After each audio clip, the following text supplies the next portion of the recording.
Ladies and gents, welcome back. 155,000 government employees will be going on strike as of midnight last night. Now, what does this mean for most people? Well, included in those people would be government workers such as the Canadian Revenue Agency. No, that doesn't mean you don't have to pay your taxes. No, what it means for a lot of Canadians, though, is that perhaps if you overpaid and you were waiting for a return, that may not be coming to you straight away. Now, let's look into this. We have a letter that came from a source here. April 18th, 2023. Sisters and brothers and friends, at 9:15 p.m. tonight, the PSAC national president, Chris Alward, announced that a deal had not been reached with the Treasury Board for the Canada Revenue Agency.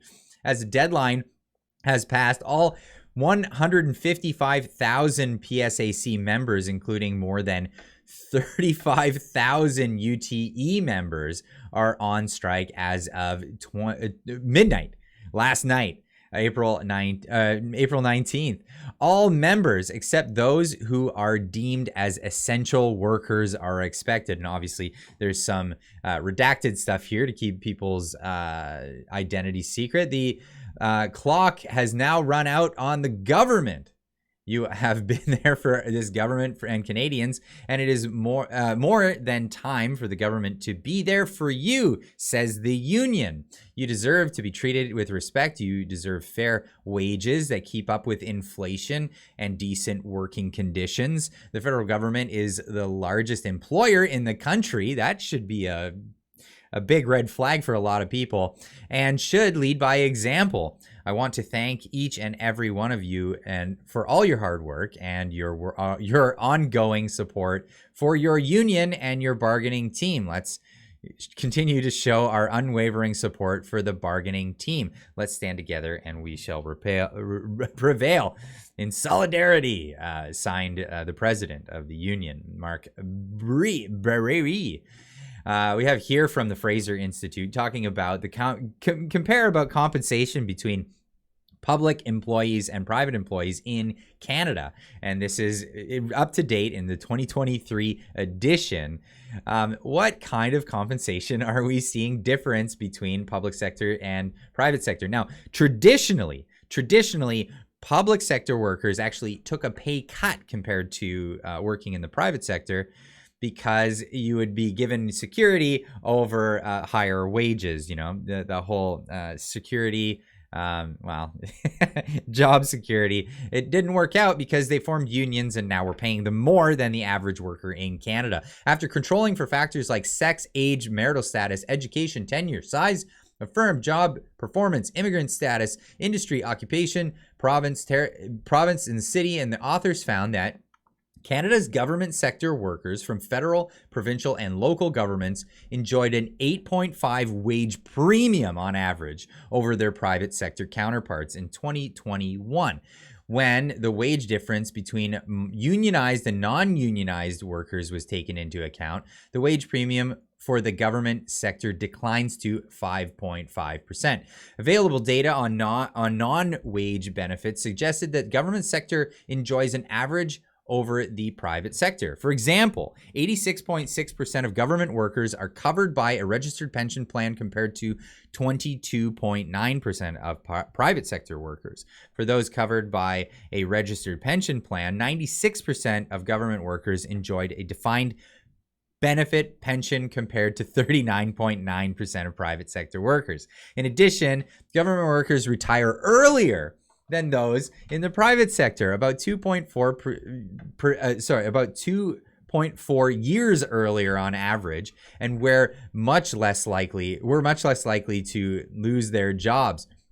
1% in the public sector compared to 4.8% in the private sector. Moreover, full-time workers in the government sector lost more work time in 2021 for personal reasons, 14.9 days on average, than their private sector counterparts, 9.8 days. Now, this is amazing news to hear. Now, Fraser Institute senior fellow in a True North article interviewed there, says governments need to immediately bring public sector wages in line with private sector ones at a time of uncertain economic conditions. What does this mean? Well, this means that the government sector workers are making too much compared to what's happening in the private sector. Now, these workers, you need to understand, are being paid by the taxpayer dollars of the people in the private sector. If the bigger the government gets and the more employees they have,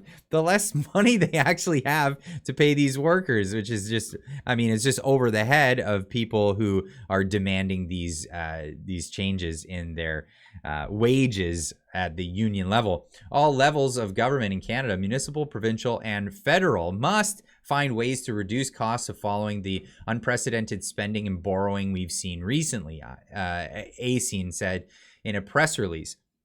Closing the compensation gap between the government and private sectors would reduce costs and help governments move towards balancing their budgets. But we've seen that the Canadian government under Justin Trudeau is really not concerned about that. The Public Service Alliance in Canada has threatened a strike beginning on Tuesday, which, of course, now we're seeing is happening. Tuesday night, which was midnight on Wednesday morning, should list of hefty demands be met in time. Now, Jagmeet saying, taking to Twitter to stand in unity with all these people. Let me be clear. I stand in solidarity with 155,000 public sector workers on strike across Canada tonight.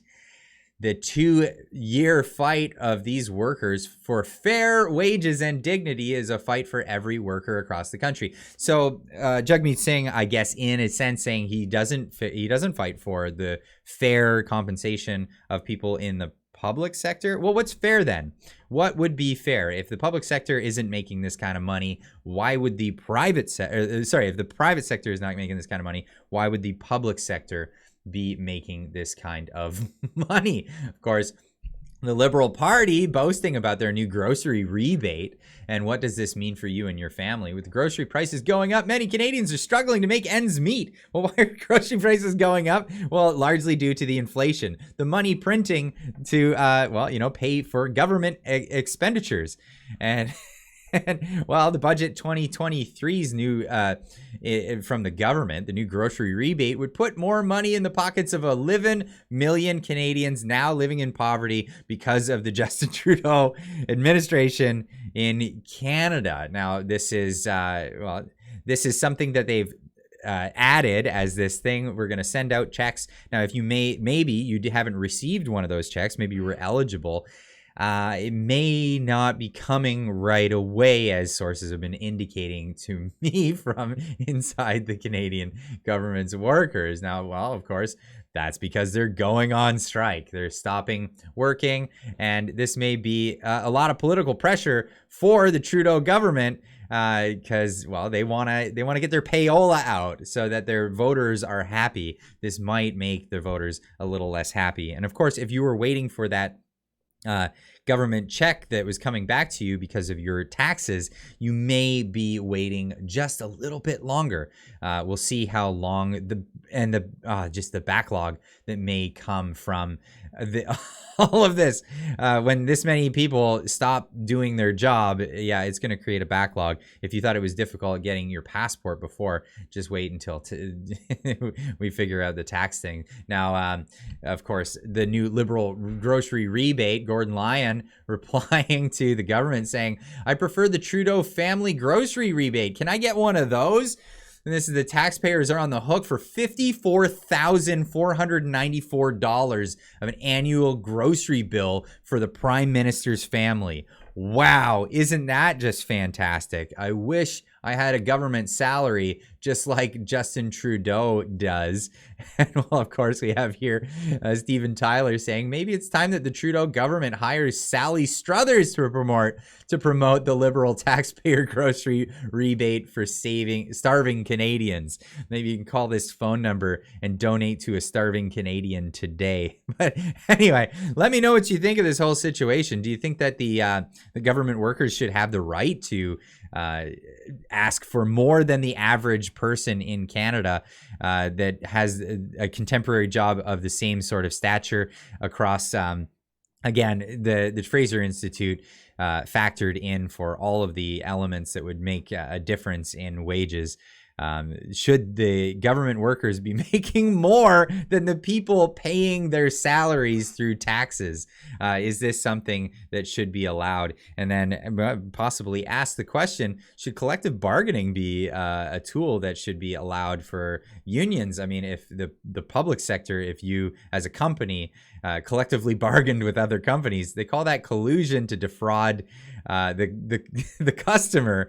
We have a whole competition board put in place to make sure that that doesn't happen. They call it a cartel. But hey, you know, there's always room for double standards in Canada. Anyway, let me know in the comments, and we'll see you in the next one. Keep on trucking.